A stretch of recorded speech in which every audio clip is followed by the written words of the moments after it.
Today we are going to discuss about Heckscher-Ohlin theory. It's also called modern theory of factor endowment. It is one of the relevant theory from international trade. And this theory is also called general equilibrium theory or factor proportion theory.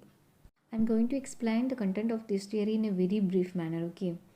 The crux is that if a country is rich in labor, that country should export labor intensive goods. And if a country is rich in capital, that country should export capital intensive goods. Okay, then let's see the meaning of factor endowment. Factor endowment means the assets or it means the resources of a country like land, labor, capital, etc. So each nation has its own factor endowments or assets.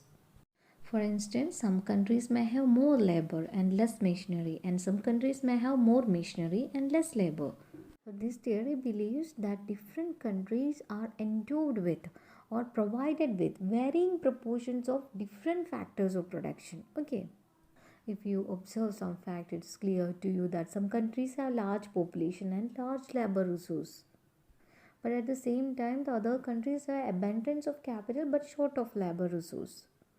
So capital abundant country means rich in capital. It's a plenty of capital, right?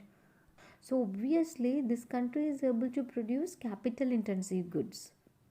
Similarly, a country with large labor force will be able to produce those goods at lower cost that involve labor intensive mode of production.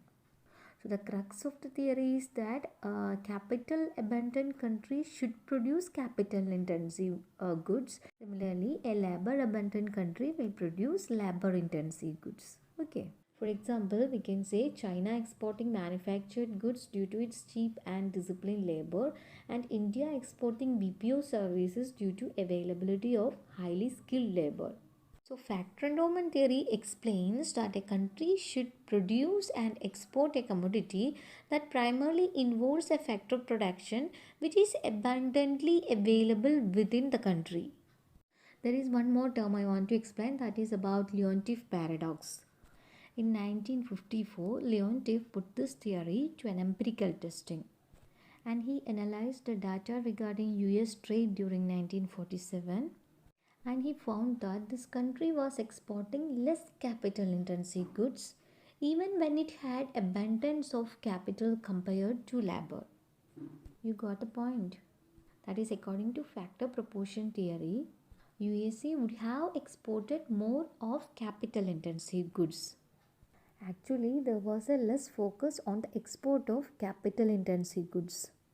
This is really a paradox, and so it is known as Leontief paradox. So Leontief paradox actually challenging the factor endowment theory. Instead, they concentrated more on exporting labor intensive goods. That's all about Heckscher-Ohlin theorem. Thank you for watching.